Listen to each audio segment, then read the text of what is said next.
কুষ্টিয়া বার্তা সন্ধ্যায় সংবাদে স্বাগতম। কুষ্টিয়া এবং সারা দেশের প্রধান খবর নিয়ে আমরা আসছি।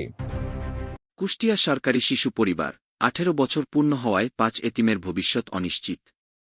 কুষ্টিয়া সরকারি শিশু পরিবারে বালক বেডে ওঠা 5 জন এতিম শিক্ষার্থীর প্রতিষ্ঠান ছাড়ার নির্দেশের বিষয়টি স্থানীয় পর্যায়ে বেশ আলোড়ন সৃষ্টি করেছে। নিয়ম ও মানবিকতার এই দ্বন্দ্বে শিক্ষার্থীদের ভবিষ্যৎ এখন চরম অনিশ্চয়তার মুখে। সমাজসেবা অধিদপ্তরের অধীন পরিচালিত সরকারি শিশু পরিবারগুলোর একটি সুনির্দিষ্ট নিয়ম রয়েছে। নিয়ম অনুযায়ী কোনো নিবাসী 18 বছর বয়স পূর্ণ করার পর সরকারি খরচে আর সেখানে থাকতে পারে না। এই নিয়মের ভিত্তিতেই আকাশ ইসলাম, আকাশ শেখ সহ 5 জনকে প্রতিষ্ঠান ছাড়ার নির্দেশ দেওয়া হয়েছে। এই তরুণরা ছোটবেলা থেকেই এই প্রতিষ্ঠানে বেড়ে উঠেছেন। শিশু পরিবারই তাদের কাছে একমাত্র বাড়ি। বাইরে তাদের আশ্রয় দেওয়ার মতো কোনো স্বজন বা পরিচিত জায়গা নেই। হঠাৎ করে প্রতিষ্ঠান থেকে বের হয়ে গেলে তাদের থাকা খাওয়ার কোনো অবলম্বন থাকবে না। দিশেহারা এই শিক্ষার্থীরা ঊর্ধ্বতন কর্তৃপক্ষের কাছে মানবিক আবেদন জানিয়েছেন। তাদের প্রধান দাবি হল, অন্তত চলমান স্নাতক বা অন্যান্য গুরুত্বপূর্ণ পরীক্ষাগুলো শেষ না হওয়া পর্যন্ত তাদের যেন শিশু পরিবারে থাকার সুযোগ দেওয়া হয়। শিশু পরিবার পরিচালনা পর্ষদ ও সমাজসেবা অধিদপ্তরের কর্মকর্তারা সরকারি নীতিমালার কারণে অনেকটা নিরুপায়। নিয়মের বাইরে গিয়ে কাউকে 18 বছরের পর সরকারি খরচে রাখার প্রশাসনিক এখতিয়ার তাদের নেই।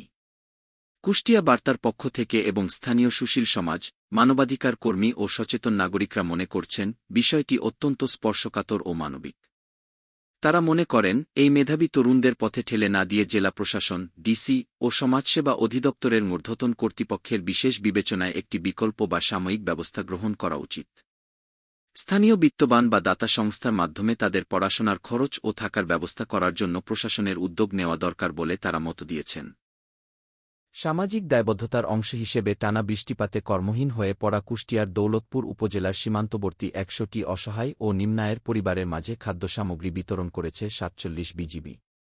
47 বিজিবি ব্যাটালিয়নের অধিনায়ক লেফটেন্যান্ট কর্নেল রাশেদ কামাল রনি প্রাকপুর এলাকায় প্রধান অতিথি হিসেবে উপস্থিত থেকে এসব খাদ্য সহায়তা প্রদান করেন।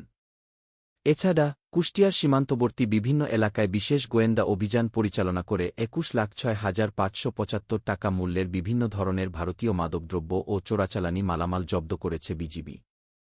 বাংলাদেশ জামায়াতে ইসলামীর কেন্দ্রীয় নীতিমালার আলোকে নারী শিক্ষা প্রতিষ্ঠানে কর্মরত পুরুষ সদস্যদের সাংগঠনিক দায়িত্বে না রাখার সিদ্ধান্তের কারণে সুজাউদ্দিন জোয়ারদারকে দলীয় পদ থেকে অব্যাহতি দেওয়া হয়েছে। তিনি কুষ্টিয়ার দৌলতপুর উপজেলার বাগওয়ান ড. ফজলুল হক গার্লস কলেজের একজন শিক্ষক। জামায়াতের কেন্দ্রীয় সিদ্ধান্ত অনুযায়ী কোনো পুরুষ সদস্য নারী শিক্ষা প্রতিষ্ঠানে কর্মরত থাকলে তিনি দলের সদস্যপদ সংক্রান্ত বা কোনো দায়িত্বশীল পদে থাকতে পারবেন না।